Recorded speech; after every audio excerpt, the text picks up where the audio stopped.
जल में वरुण भगवान का वास होता है, इसलिए निर्वस्त्र होकर के इसमें स्नान नहीं करते हैं। बोलिए गोविंद भगवान की जय हो। मौसम खराब हो रहा है, एक बार जयकारा लगाओ जोर से हनुमान जी महाराज का। बोलिए हनुमान जी महाराज की जय हो। भगवान तत्रैव बलदेवेन संयुत अपश्यनि बसन गोपान निद्रियाग क्रतोद्यमान। एक दिन की बात थी, भगवान श्याम सुंदर बलराम जी और साथियों के साथ में गाय चरा करके लौट रहे थे।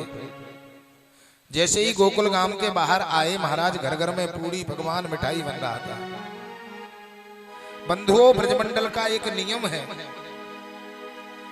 प्रत्येक वर्ष में समस्त ब्रजवासी मिलकर के राजा इंद्र का पूजन करते थे बड़ी धूमधाम के साथ।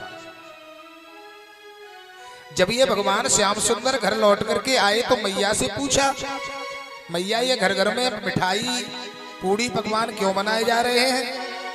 बोले कन्हैया मैं तो अभी पूजा पाठ कर रही हूँ, तू बाबा से पूछना। भगवान श्याम सुंदर चल करके नंद बाबा के पास गए हैं। नंद बाबा से पूछा, बाबा ये घर घर में तैयारियां पूरी पकवान की किस लिए हो रही हैं? नंद बाबा ने कहा, कन्हैया हमारे ब्रजमंडल का नियम है, साल में एक बार हम राजा इंद्र का पूजन करते हैं। बोले किसके लिए करते हो? कन्हैया ने पूछा। तो नंद बाबा बता रही है, पर्जन्यो भगवान इंद्रो मेघास्तस्यात्म मूर्तय तेभिर्वर्षन्ति भूतानां प्रीणनम जीवनम पयः।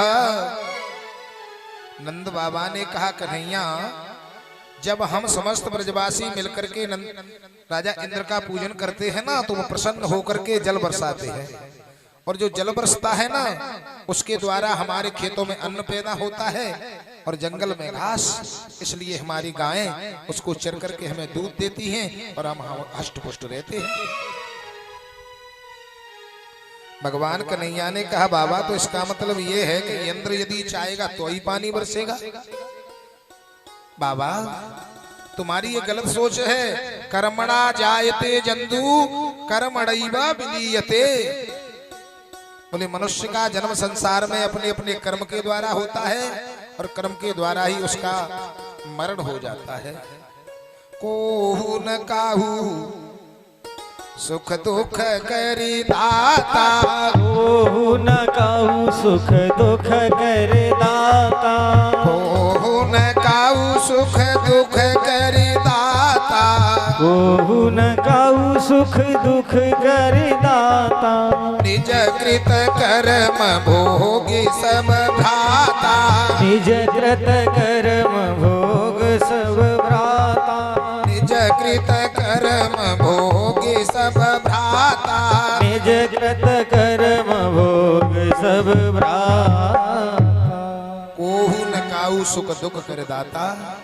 संसार में व्यक्ति का जन्म अपने कर्म के अनुसार होता है। कोई किसी को दुख नहीं देता, कोई किसी को सुख नहीं दे सकता है। जैसा व्यक्ति का कर्म होता है उसी के अनुसार संसार में आकर के उसे सुख और दुख की प्राप्ति होती है। बाबा कर्म प्रधान विश्व करे राखा, जो जस करे सो तस फल चाका।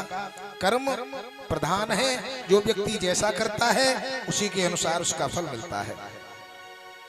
नंद बाबा ने कहा, कन्हैया तुम कहना क्या चाहते हो? कन्हैया ने कहा, बाबा मैं तो ये कहना चाहता हूँ कि राजा इंद्र की पूजा को छोड़ करके हमें गोवर्धन बाबा की पूजा करनी चाहिए, जिसकी तलेटी में हमारी गायें चरती हैं, दूध देती हैं, उसी देवता का हमें पूजन करना चाहिए। नंद बाबा ने कहा, कन्हैया इस बात का निर्णय हम अकेले तो ले नहीं सकते, अपने साथियों को पूछेंगे। नंद बाबा ने एक पंचायत बुलाई और पंचायत में महाराज ये निर्णय किया गया कि हमारा कन्हैया कहता है कि राजा इंद्र का पूजन बंद कर दो और गोवर्धन बाबा का पूजन करना प्रारंभ कर दो। सभी ब्रजवासियों ने कहा, बाबा जो कन्हैया कहता है उसी काम को करो। अब तो महाराज राजा इंद्र के पूजन की तो बात खत्म हो गई। समस्त ब्रजवासियों को यह आदेश कर दिया गया है कि अपने अपने घरों से पूजा पाठ की सामग्री तैयार करो, खाने पीने की भोजन व्यवस्था अपने अपने छकड़ों में रखो और सभी अपने घरवासी समस्त ब्रजवासी मिलकर के चलो गोवर्धन बाबा की शरण में। अब तो समस्त ब्रजवासी अपने घर से निकल करके गोवर्धन बाबा की शरण में जा रहे हैं। और देखो